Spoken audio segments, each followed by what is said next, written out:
이번 강의에서는 이계 선형 미분 방정식에 대해서 공부해 보도록 하겠습니다. 좀 더 자세하게는 상수계수 이계 선형 미분 방정식인데요. 자, 이 두 번 미분이 되어 있죠. 그래서 이계라는 용어를 쓰게 되고요. 그리고 차수는 1차죠. 제곱하는 항이 제곱하는 부분이 한 번이죠. 1승이에요. 1승. 그래서 1차 또는 선형 이렇게 얘기하죠. 자, 그리고 이 상수계수가 붙었기 때문에 상수계수가 여기에 되기 때문에 상수계수 이계 선형 상미분 방정식 이렇게 얘기를 합니다. 자, 이 미분 방정식을 풀 때 우리는 요 dx dy를 am이라고 놓고 그래서 m제곱 또 여기에 am, b 이런 식으로 해서 이런 방정식을 세워서 이걸 풀어서 풀게 되는데 이 방정식을 우리는 보조 방정식 또는 특성 방정식으로 얘기합니다. 자, 이 보조 방정식의 근이 서로 다른 두 실근일 때는 이 미분 방정식의 해는 이와 같이 되고요. 중근일 때는 이와 같이 되고요. 허근일 때는 이와 같이 됩니다. 허근일 때는 이와 같이 되는데 자, 이것을 우리가 2의 jbx, 2의 마이너스 jbx 이거는 어떻게 할 수 있습니까? 올레 공식에 의해서 코사인, 그죠? 코사인 bx 플러스 j 사인, 그죠? bx 이런 형태로 쓸 수 있죠. 자, 그래서 이걸 정리하면 이와 같이 코사인 bx, 사인 bx 형태로 나타낼 수 있죠. 이것도 정리해서요. 그리고 계수가 약간 이제 바뀌게 됩니다. 자, 이렇게 해서 이계 선형 미분 방정식, 상수계수 이계 선형 미분 방정식은 이와 같은 보조 방정식을 이용해서 문제를 풀게 되겠습니다. 이와 같이 이게 상수계수 이계 선형 미분 방정식이죠. 이것을 푸는 방법에 대해서 한번 생각을 해보는데요. 이 부분은 A와 B가 상수인 거죠. 상수인 경우. 자, 이 식에서 이 미분 방정식의 해가 이렇게 된다라고 우리가 가정을 합니다. 그러니까 어느 정도 알고 있다는 얘기죠. 이렇게 가정을 하면 이것을 한번 미분하면 이와 같이 되고 두 번 미분하면 이와 같이 되죠. 자, 그래서 이것을 여기다 넣고 두 번 미분한 걸 여기다 넣고 한 번 미분한 걸 여기다 대입하고요. 그 다음에 y는 여기다 대입하면 이와 같이 되는 거죠. 이와 같이. 그리고 이제 2의 mx승 이 부분을 묶어내는 거죠. 인수분해하면 뒤에는 이와 같이 써지게 되고요. 이 부분이 그러니까 이것이 0이 되거나 또 이것이 0이 되면은 만족하는 거죠. 0이 되는 거죠. 자, 그래서 이거는 0이 될 수가 없고요. 그렇죠? 자, 이 부분이 이제 0이 돼야 되죠. 그래서 이 부분이 0이다라고 놓는 것이 바로 이제 요것을 우리는 보조 방정식 또는 특성 방정식이라고 얘기를 합니다. 자, 우리가 여기서는 이제 이렇게 놓고 이렇게 했죠. 이렇게 풀었는데요. 여러분들이 라플라스 변환을 배우시면 라플라스 변환 이것을 배우시면 이 강의가 있으니까 한번 가서 보시면 알 수 있는데요. 라플라스 변환의 응용 부분을 보시면 자, 라플라스 변환을 적용하면 이와 같이 된다는 사실을 우리가 압니다. 그래서 여기서는 이제 설명하지 않지만 하여튼 여기서는 좀 다르게 설명을 했죠. 이런 방식으로 설명했는데 하여튼 이것이 보조 방정식을 만들어서 풀어서 이제 미분 방정식을 풀게 되겠습니다. 상수계수 이계 선형 미분 방정식의 일반해를 보조 방정식, 그죠? 이것을 0이 되는 이 방정식을 보조 방정식을 하는데 이 보조 방정식을 풀어서 이 미분 방정식을 풀게 되는데요.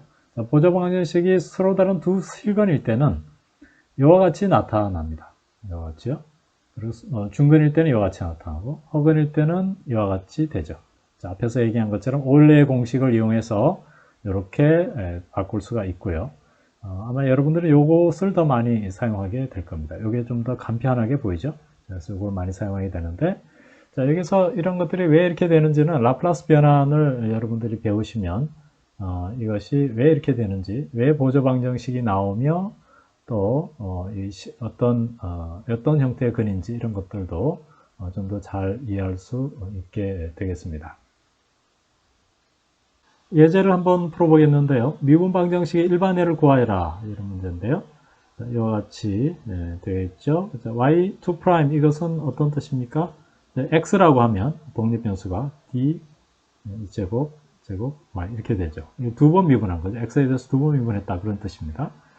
자, 그러면 보조 방정식을 먼저 세워야죠. 자, 이것이 m제곱 마이너스 m, 이것이 그죠? 이것이 그대로 내려왔죠.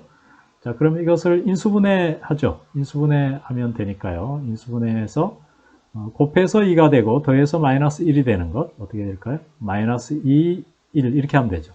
자, 이렇게 해서 이것을 인수분해 했습니다. 자, 그러면 m1은 2고 m2는 마이너스 1 이렇게 되겠죠. 자, 그래서 서로 다른 두 실근이기 때문에 이 미분 방정식의 해는 이와 같이 됩니다. 이와 같죠. 자, 그 다음에 보조 방정식을 또 구하면 이렇게 그죠? 이렇게 되니까 이렇게 되겠죠. 자, 이것은 인수분해하면 m 플러스 2의 제곱이 됩니다. 그렇죠? 제곱. 그래서 m은 마이너스 2 해서 중근이 되죠. 중근. 그래서 미분 방정식의 해는 이와 같이 됩니다. 이와 같이 그렇죠? 두 개의 미분 방정식의 해를 구해봤는데요. 자, 그 결과가 이와 같이 되는데, 자, 여기서 이제 편의상 C1, C2를 1이라고 해봅시다. 그러면 이와 같은 형태가 되는데요.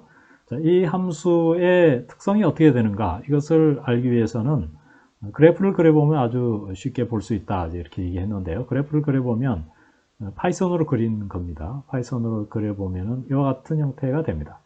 자, 0 부근에서는 작아지고 양쪽으로 갈수록 커지는 이러한 함수다라는 것을 우리가 볼 수가 있습니다. 두 번째 것은 일반해가 이와 같이 되죠. 이와 같이 되는데 여기도 편의상 C1, C2를 1이라고 해봅시다. 그러면 이와 같이 되는데요. 자, 이것도 이 함수의 특성을 알기 위해서 그래프를 그려보면 파이썬으로 그려보면 이와 같은 형태가 되죠.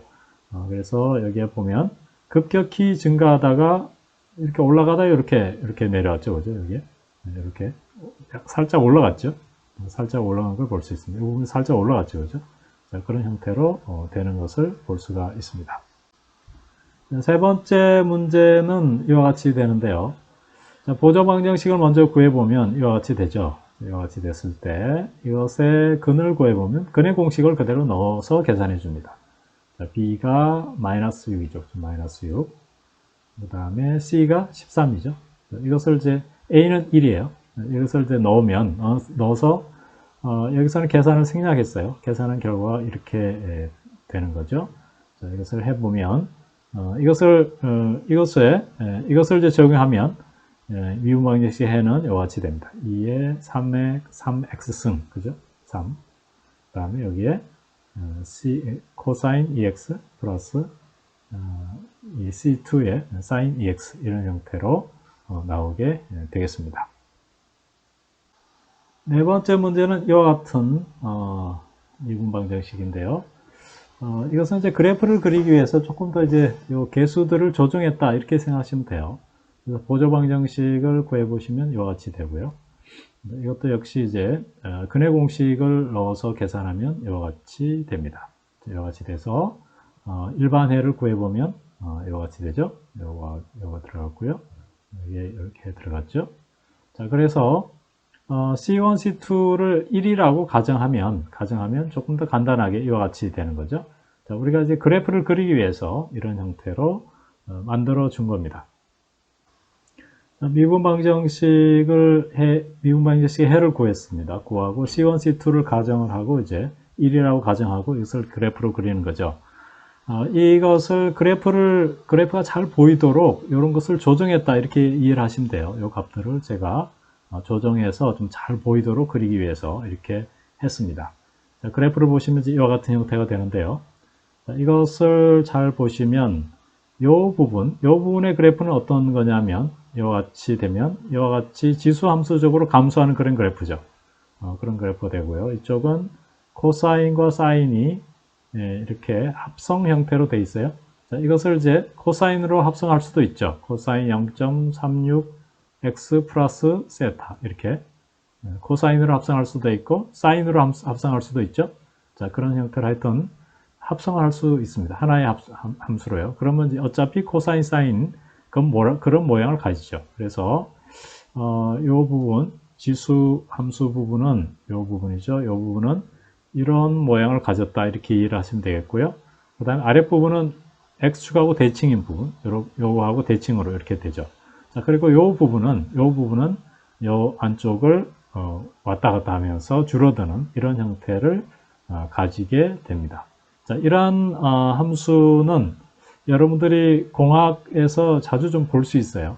이 부분은 뭐냐면 감쇄항이라고 그러죠. 감쇄. 자, 이게 없으면 이거는 어떻게 됩니까? 이거는 사인, 코사인처럼 이렇게 왔다 갔다 하죠. 자, 그런데 이 부분이 앞에 감쇄가 붙었어요. 감쇄. 그죠? 감쇄. 이렇게 감쇄하는 거죠. 감쇄가 붙으면 어떠냐면, 요 테두리는 이렇게 감쇄를 따라가면서 점점 줄어드는 이런 형태로 나타나게 됩니다. 여러분들이 공학에서 이러한 형태의 그래프들을 간간히 이제 볼 수가 있습니다.